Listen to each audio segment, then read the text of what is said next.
The USAID Resilient Waters program aimed to build more resilient and water-secure Southern African communities and ecosystems through improving management of transboundary natural resources and increasing access to safe drinking water and sanitation services. The geographic focus was on the Limpopo River Basin, home to 18 million people living in parts of South Africa, Botswana, Zimbabwe, and Mozambique. The Okavango River Basin, with its population of 1 million people in Angola, Namibia, and Botswana, and in the Buzi, Pungwe, and Save Tri-Basin, with a population of 5.5 million people across parts of Zimbabwe and Mozambique. Overlaying the Limpopo and Okavango River Basins, the program also worked in the Great Limpopo Transfrontier Conservation Area and the Kavango Zambezi Transfrontier Conservation Area. These videos introduce some of the Resilient Waters grantees and the progress that was made within the 5-year program period from 2018 to 2023.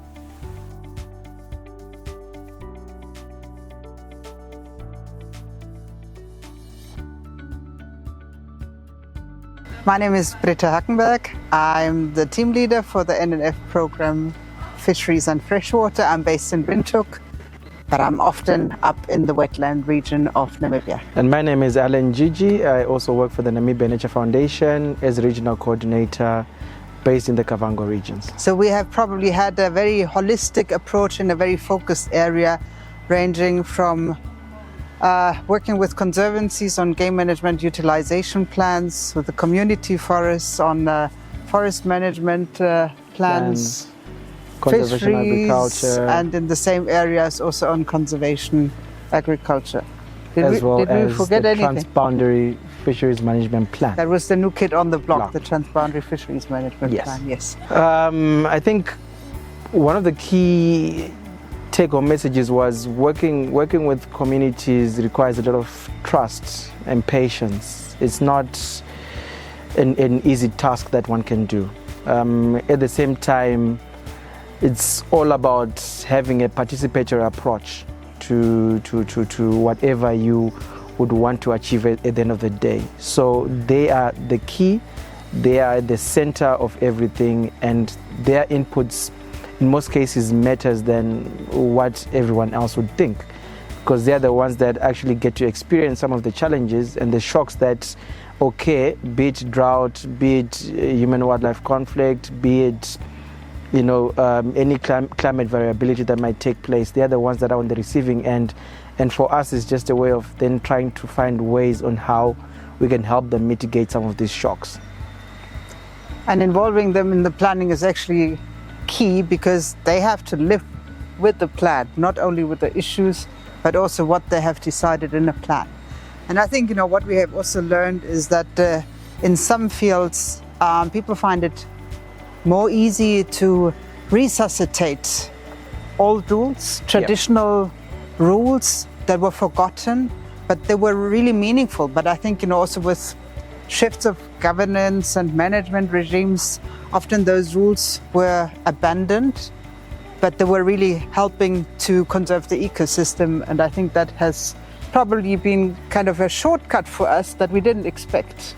Yes, and I mean, to them, they always believe that what was there in the past will still work, regardless of the changes in time.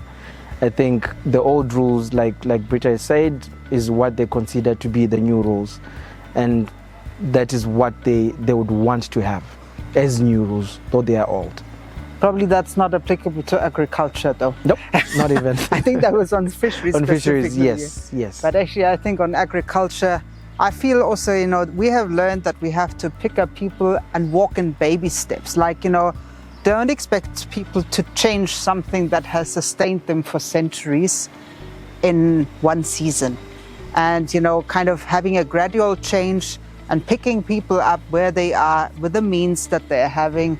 I think that was also one of the important lessons learned. And honestly, if people start practicing conservation agriculture only on 2 square meters and not on 2 hectares, we should also be perfectly fine with us. That should be perfectly fine with us, because after all, if they see it works for them, they will expand and adopt it. Yes, and we don't need to put pressure on them. They need to be able to realize and see themselves with a little bit of guidance from our side, but then more of them believing in themselves, and also then being able to actually practically then implement some of these strategies in their own fields. And that was something that we then got to learn at a much later stage. If we had known it back then I think we would have done much of a difference.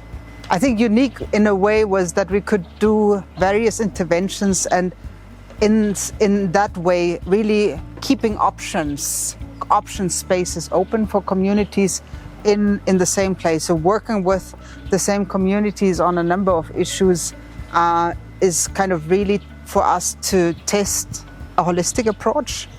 Yeah.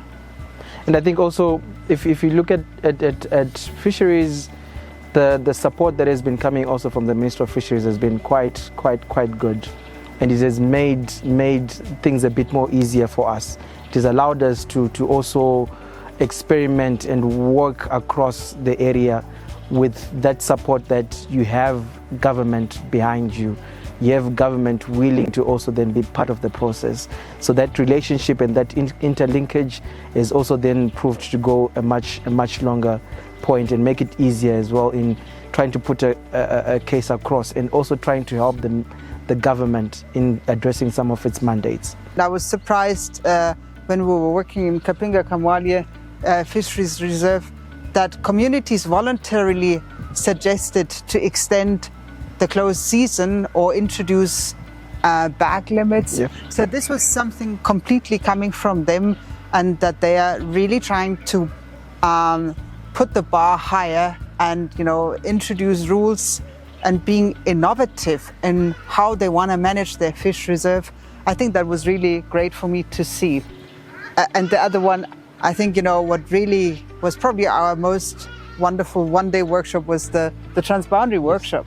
Because also, we didn't really know how to introduce that idea of having a transboundary community forum.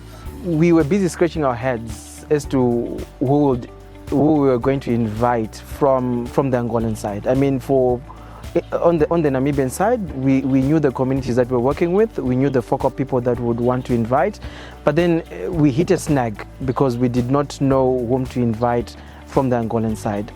But we just left it open. We requested the communities that we work with in Namibia to then reach out, because essentially they're one family.